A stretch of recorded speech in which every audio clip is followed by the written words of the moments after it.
Hello, everyone, and welcome to a new episode of the Roald Dahl Retrospective. We're going to be taking a look at every single adaptation based off of Roald Dahl's shorts and books. I am Patricia. And my name is Arun. So the last time that we left you off, we were talking about Willy Wonka and the Chocolate Factory and how Roald Dahl hated it so much that he didn't want anybody else to make any more adaptations based off of his books. So we had to wait 18 more years in 1989 where we would have 3 adaptations. The first out of the 3 is the one we're going to be talking about. Today we're going to be talking about the 1989 TV film Danny the Champion of the World, which was based off of his 1975 book. Mm-hmm.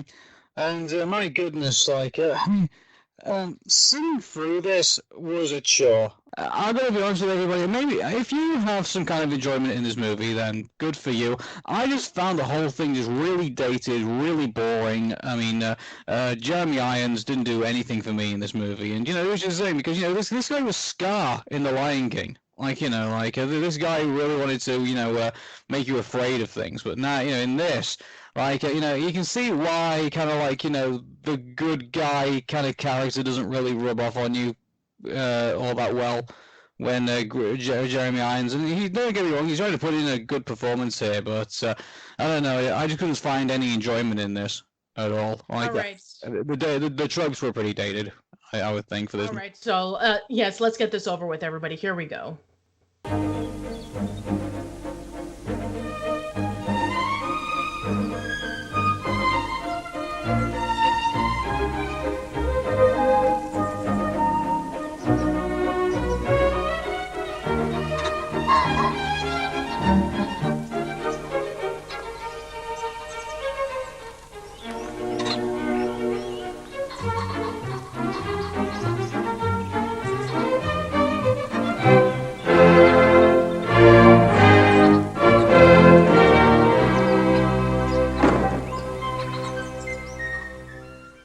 So yes, as mentioned before, this was originally a TV movie, and it wasn't aired anywhere else as far as I can see. It was distributed by Thames Television, and it was released on VHS and DVD, but we in America did not get this whatsoever. I decided to look up some reviews on this particular movie, and it's very mixed. I think the people who grew up with it love it, but the people who did not grow up with it, we have absolutely nothing much to say about it. It's just pretty mediocre, and it's one of the weakest of the Roald Dahl adaptations. And from what I understand in an interview from Lissy Dahl, who was Roald Dahl's widow, she said that it was actually one of his favorite adaptations because it stuck so close to the book, which of course is to be expected, that if it's not like pitch perfect to the book, then he's going to hate it. She said that this and the BFG were the only adaptations that he liked. It's just so plain. None of the visuals strike out from you. Everything looks like it's playing safe in this. And in regards to all the from the music to the characters to the settings, everything feels like it just feels like it doesn't want to take risks. It just feels like he just wants to kind of play it really safe. This was the very first of Roald Dahl adaptation in 18 years. So I felt that they had to play it safe because the last one was Willy Wonka and the Chocolate Factory, and that was a major bomb in the box office, and he hated it. But the thing about it is, at least Willy Wonka was interesting, in the way that. And okay, so yeah, there's going to be people out there who are going to make all sorts of excuses for this movie. But in regards to obviously you and I are going to share our blatant opinions on this. And so again, if you like this movie, then great. But if you're asking me, is this my favorite Roald Dahl movie? Absolutely not. Me either. And I mean, granted, for me as an American, I've never heard of this movie before. I didn't even know about the book either. I just thought that, it's just another thing that we need to add to the list. Or maybe it was going to be like an overlooked gem like the BFG, but unfortunately it was not. Don't get me wrong, the book I actually like. I do like Danny the Champion of the World. I like how, it gives the book, I mean, obviously all the books, give far more justice to the story. I mean, obviously, because that's what all these movies that we're currently covering on are based on. But I mean, in regards to like, would I rather read the book or would I watch the movie? I'm gonna be honest with you, I'd rather read the book because I feel like my imagination probably conjures up the imagery far better than this movie ever did. So Yeah. So apparently, from what I've done some research on, so Danny the Champion of the World is more or less based off of Roald Dahl's childhood when he grew up in the countryside. He had fond memories of living in rural areas. We would see that a lot in his other books and adaptations. And also, we also have the story of the gypsy caravan, which was an actual caravan that Roald Dahl would actually write some of his books in until he moved over to the hut, which he would write his later stories. So that part is factual to his real life, and also to his real life was the teachers that he used to have. And this is going to be a thing that we're going to be seeing in a lot of these adaptations about the cruel, nasty teacher with a mean attitude towards children and has a whipping cane. We would see this in Matilda as well. Did you look at anything? This guy looks like Hitler. I'm sorry. I mean, like his mannerisms across the classroom, like the fact that he's got the moustache, the fact that he kind of like was he wearing boots as well? I thought like like this guy was Hitler. Like he wasn't even trying to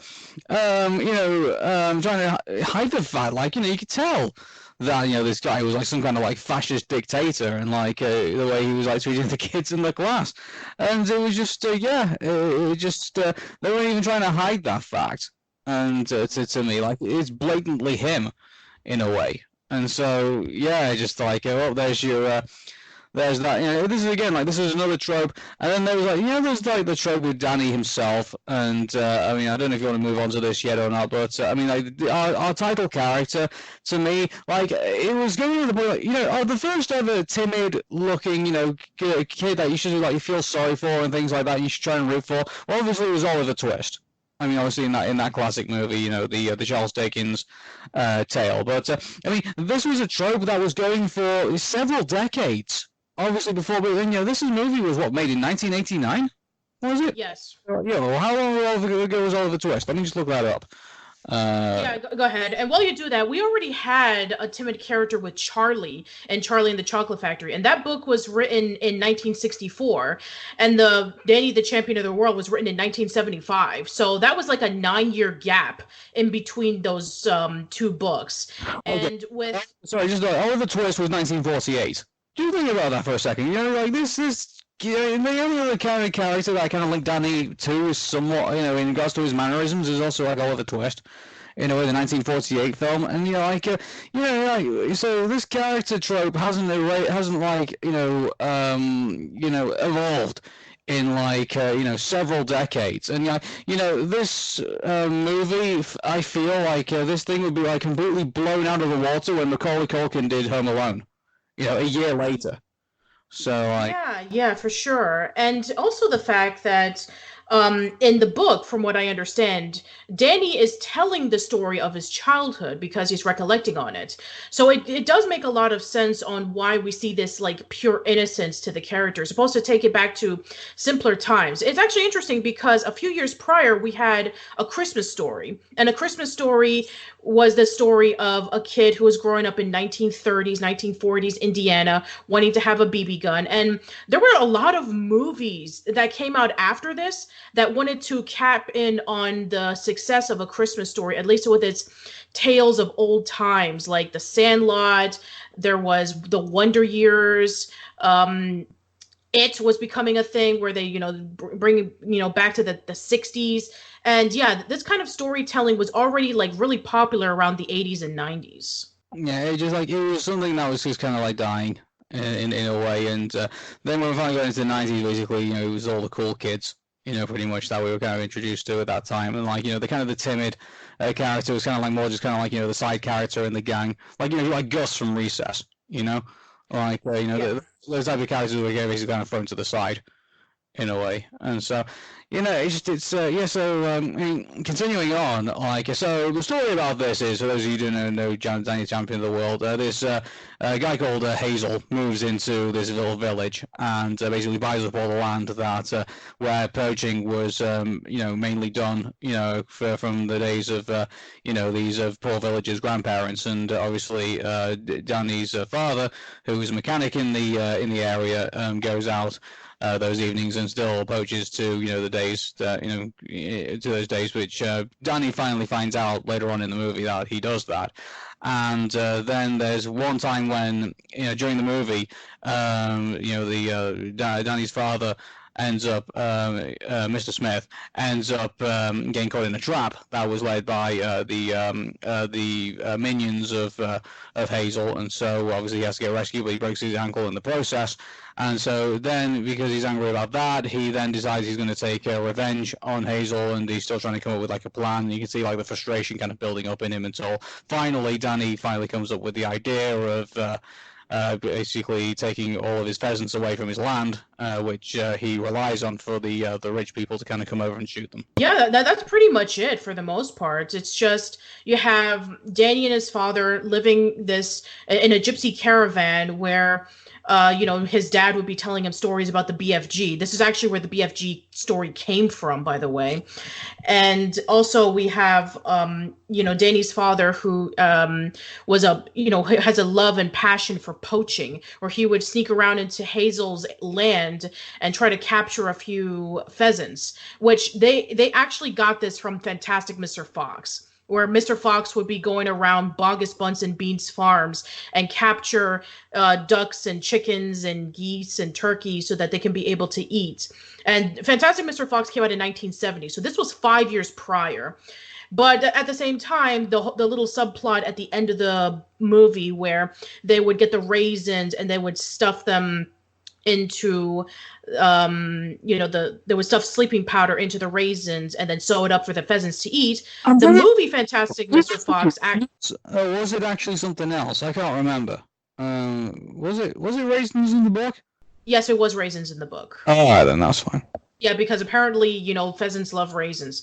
But yeah, in the Fantastic Mr. Fox movie, they, Foxy would have the idea of slitting blueberries and putting in a strong sleeping powder for the dog so that he can be able to sneak past them and get the chickens, the ducks, and the geese, which was never in the original book. Yeah, that was in the original book. That was in the movie. But so it was obviously you can see like the suspense. If you haven't read the book, obviously the suspense of like whether this is going to work or not. Obviously, it's like is obviously is there, and also there are some of them. No, don't get me wrong. There are some other moments in the movie that make you feel like, oh wow, like I did laugh at like when Captain Lancaster got his comeuppance in the end. But at the end of the day, like it doesn't feel like you got like a little chuckle out of me, but nothing like massively like laugh out loud.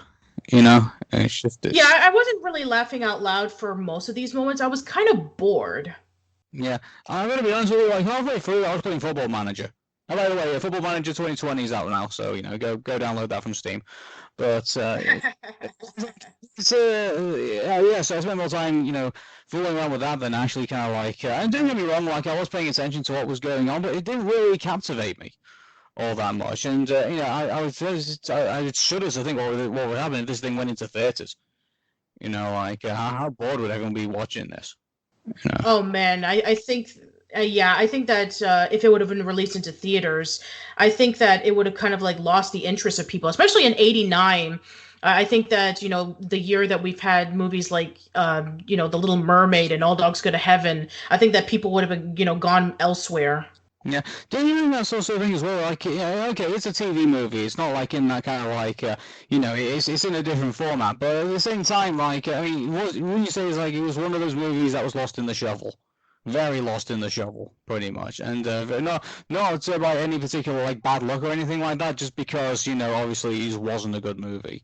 Yeah, I mean, like I said before, when I read reviews of it online, a lot of people who grew up with this movie like it because it took them back to a simpler time and like 1950s London, where it was like the nice rural area where everything was like nice and quiet and peaceful and all that stuff, which I can completely understand. As mentioned before, the 80s and the 90s were trying to harken back to the simpler times of the 50s and 60s, kind of like how today we're looking back fondly of the 90s. So it was a movie that was trying to cater into what was popular at the time, looking back fondly of simpler times where our parents and our grandparents grew up in.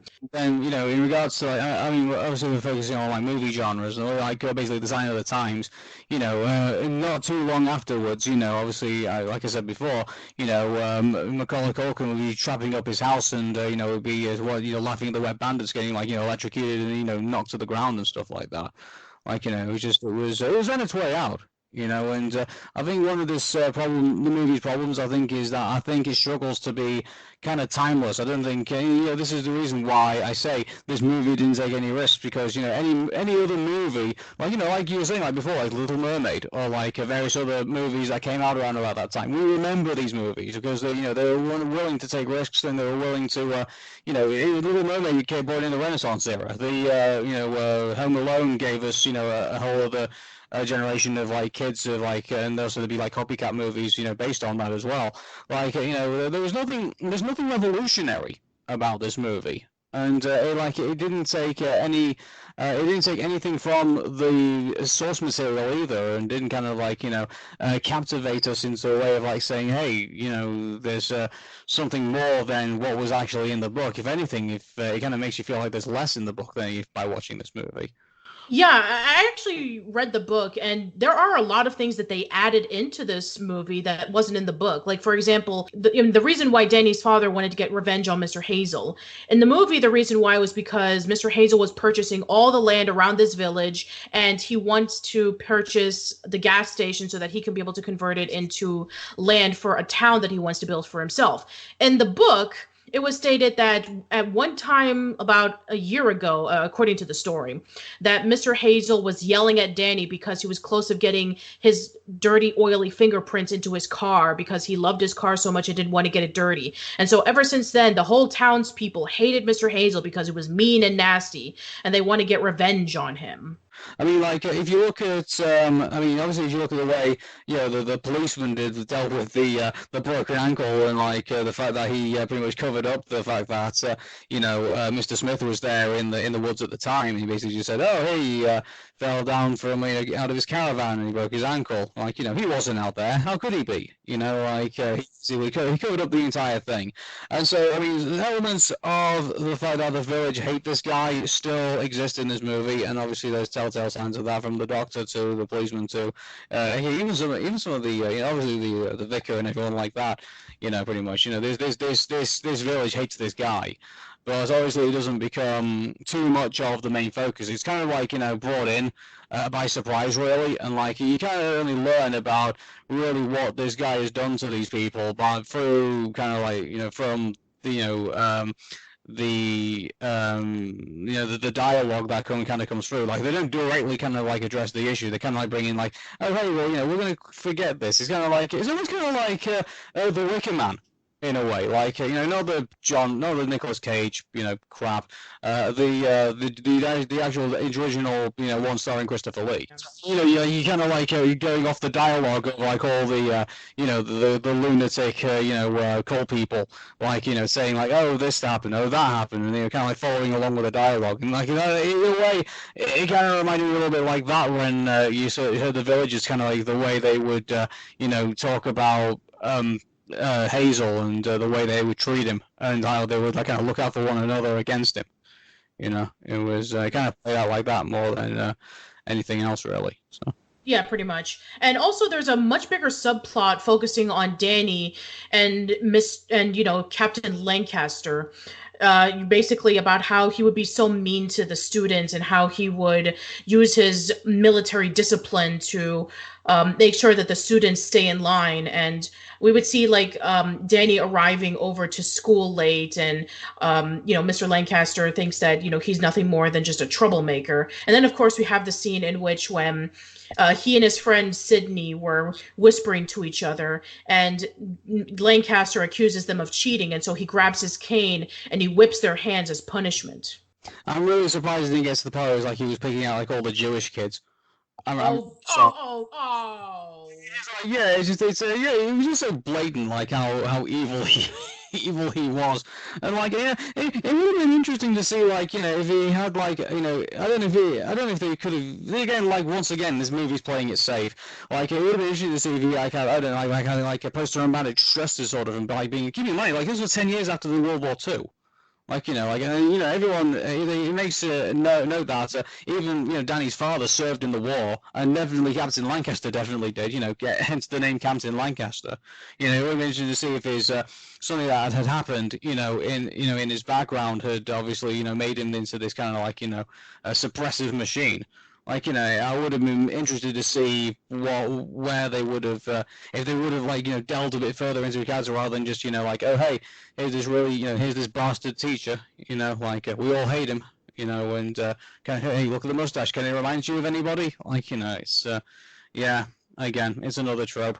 Yeah, yeah, for sure. And at least with the story of the teacher, where we have Danny running around the school 20 times, and then finally he decides to escape because he needed to meet up with his father to throw raisins at Hazel's land so that the pheasants could eat it and fall asleep so they can take them back to their garage. That kind of like was a pretty humorous scene in which he was trying to look for him, and then his pants ripped off when it was caught in the nail, and then he decides to resign. So I mean that was fine. And then there was also like a few scenes with Danny and his father talking together, trying to spend spending more time with one another. And then then there's also like then there's also the scene in which when the health inspector comes by to check on the garage, and trying to find ways to say that it's not a suitable place for her to work, and to shut it down because Hazel hired them to do so. And then Danny was actually on the side fixing the car because the engine was off, and then was able to fix it. And then they were like, oh yeah, sure, we see nothing wrong here. So essentially we have the townspeople on Danny and his father's side, while everyone else is kind of like trying to find a way to get revenge on Mr. Hazel for purchasing all their land and being a cruel man every time that he would come across them. And like that's his trope, isn't it? Like I'm an evil billionaire or millionaire, like or whatever the thing. By the way, when they said he said, "Oh, I'm going to make you a rich man" and things like that. Like I actually had a look at this. The £2,500 that he was going to buy the land with for Mr. Smith in today's inflation, it works out to like $25,000. Pretty much, like it's nothing money really when you really look at the long term. I mean, I guess for inflation for like 1955, I mean, yeah, I guess it doesn't really sound much, but considering that their only living inhabitants was a caravan and they barely had any money for food or anything like that, I guess, yeah, I mean, I guess if they didn't have to sell the land. They're a garage business, like owning a car was a pretty big deal back in 1955. Oh, yeah, for sure. Especially since they were the only garage for miles. Exactly, like I'm really surprised. Like they were, there's another confusing thing about this. Well, you think that with something like that, you're making a killing on doing something like that. Like the cars were, the driving revolution was on its way, and like they were going to have this like they're the only garage. Like they were the ones who had the petrol, they were the ones who had the gas, they were the ones who could repair the cars, things like that. Like it was. Yeah, it was really kind of like, I don't know, maybe it's just me saying, oh, well, maybe it wasn't as big as before. But on top of that as well, like, only being a mechanic as well, like, it's that's a pretty unique skill to have. Obviously, it was I mean, obviously, I think probably I don't know if Mr. Smith was a some kind of mechanical guy, during the war, whether he was like responsible for looking after the engineering of the war machine. I don't know, but I mean that's the other thing as well. Like a lot of this movie you have to assume. A lot of like, oh, this is why this character will have to behave. This is why this character will behave like that, and this is how this character behaves like that. None of it's kind of like, explained all that well, in a way. It's kind of like you just have to. You kind of feel like you're kind of thrown in there. You just kind of have to kind of assume that this is why people act in this particular way. True. And to be fair, the book doesn't really give that much of an explanation either. Yeah. In fact, it gives even less of an explanation. Oh, it does, yeah. It kind of really does explain itself. It's kind of more in the plot, like within the confines of the plot. Then yeah, but within the confines of the characters, you're left guessing. Yeah, for sure. And I think that maybe for a kid, if you're reading it, you're kind of like putting, what you think the characters are going through, or the reason why the characters act this way to your own imagination. But yeah, I think nowadays you have to give backstory to why this person acts this way. Unless, of course, you want to keep it vague for the audience to talk about it. But for the most part, some people find that as like lazy writing. Mm-hmm. They changed the ending of the movie, didn't they?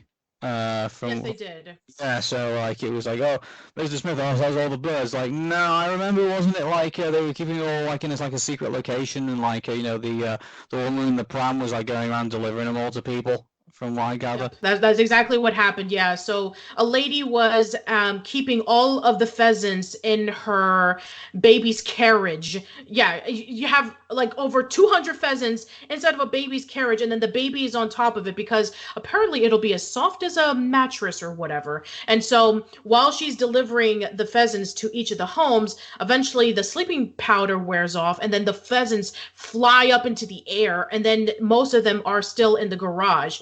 And that's when we have the scene in which Mr. Hazel and the officer come on by saying, hey, these are my pheasants. Arrest this man because, he stole my pheasants. But then it's explained earlier in both the book and in the movie that there's a law that says that every wild animal is free. And if you find an animal in your part of your land, then it's yours.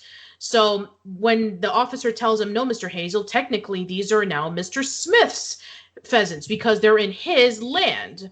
And so so basically it was like a loophole. And then the book, it ends with Danny and his father going off to buying an oven so that they can be able to have roast pheasant for the first time, and having themselves a freezer so that they can be able to keep everything, and saying like they're going to be living like kings and queens and everything is going to be better than it was before. But they never show this in the movie. No.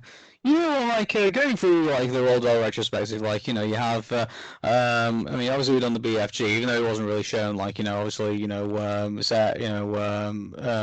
Sophie and the BFG obviously will go on to have their own like house and vegetables and stuff like that. And then you have Charlie obviously becoming the owner of the factory, and then you have Danny and his dad obviously becoming massively rich off the pheasants, and then you've got Fantastic Mr. Fox obviously opens up holes.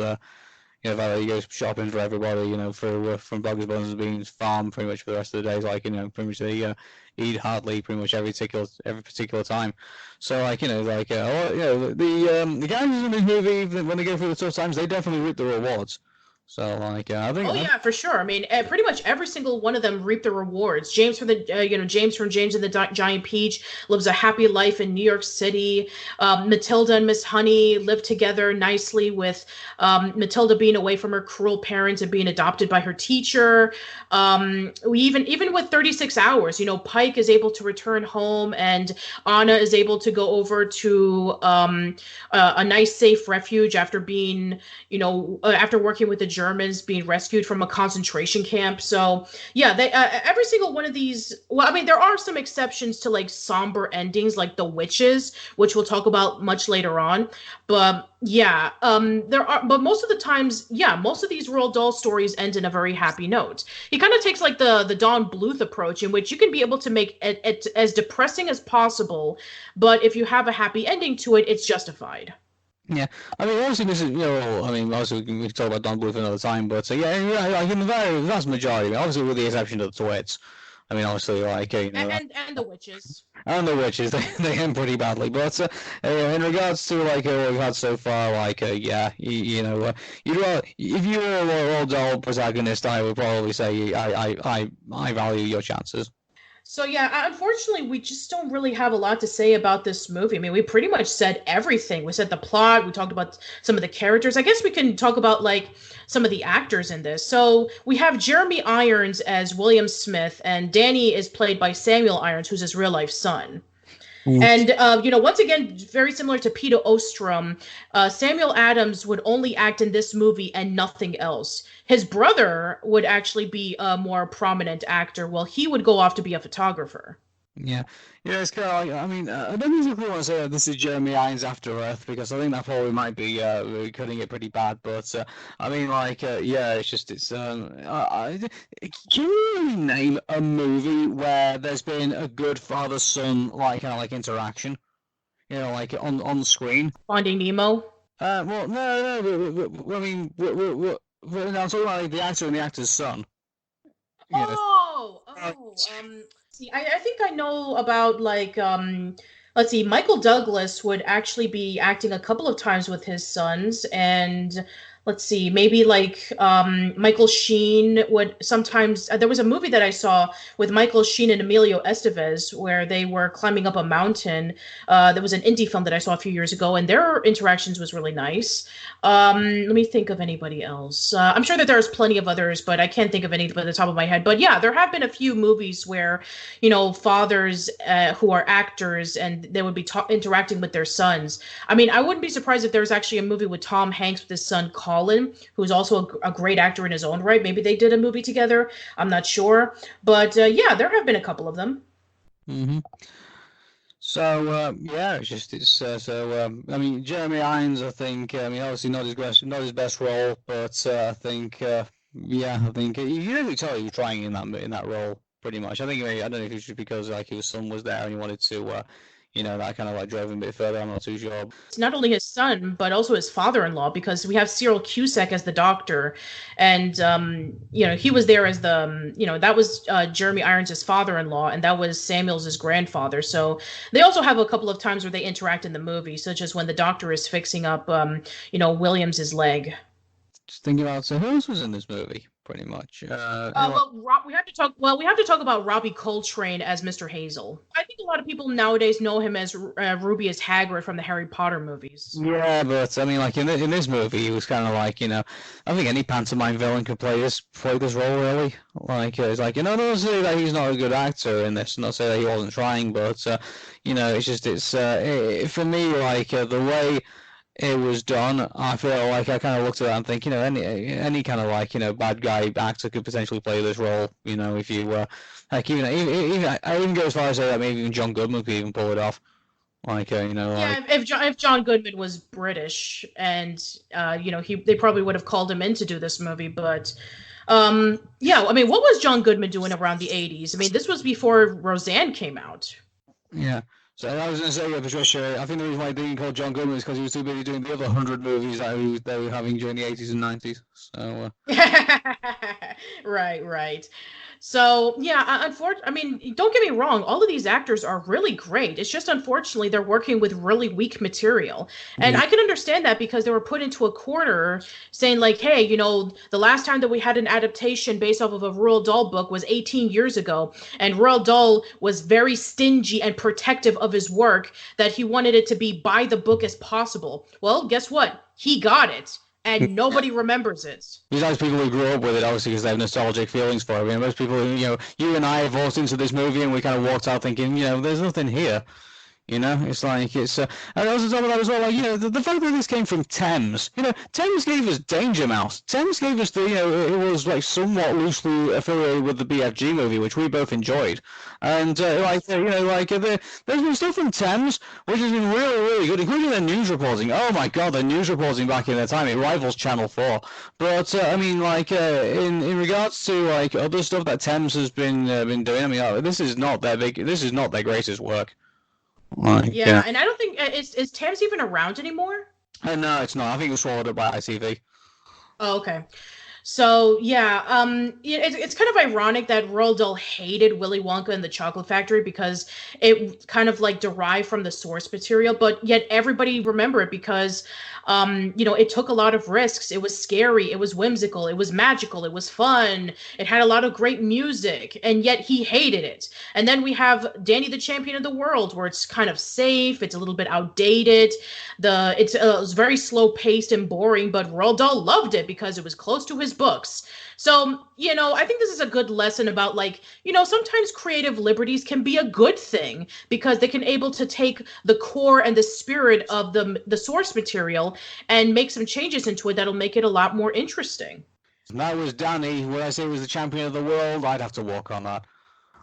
Yeah, for sure. I'm sorry, everybody. If you like we said earlier, if you grew up on this movie or grew up on the book, then I mean the book is better for sure. But if you grew up on this movie and you loved it, that's fine. More power to you. But I think for everybody else who simply just said, simply heard of this movie recently and then walked into it with fresh eyes, there's nothing really here for us. So you're better off watching, Willy Wonka and the Chocolate Factory for a more older Roald Dahl adaptation, or any of the newer ones are a much better choice. Yeah, I do think like here's the thing about this. I know people who think that the Johnny Depp version of Charlie and the Chocolate Factory is better than the Gene Wilder version. Like if you think that, then good for you.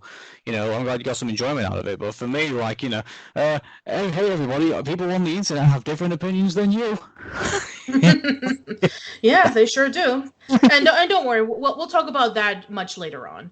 So yeah, we'll be sticking to 1989 because that was the year that had the most adaptations, believe it or not, because the other ones, they either had like one or two adaptations of the decade or of a particular year. So we already talked about the BFG, but next time we're going to be talking about one that you've probably never heard of. We're going to be talking about the very first remake of a Roald Dahl adaptation. We're going to be going back into 36 Hours again, because next time we're going to be talking about a TV movie from TNT of 36 Hours called Breaking Point. You know what? I keep forgetting TNT did its own original movies. Well, Yeah, not. and me too. Yeah, like I said, that's kind of like it's like I always always thought HBO was kind of like the BBC kind of like did all that stuff, and then also you hear like TNT made movies. Really? I thought they just kind of showed back today. Yeah. Okay, cool. All right then. So until then, everyone, we will see you in the next one. All right, see you later, guys.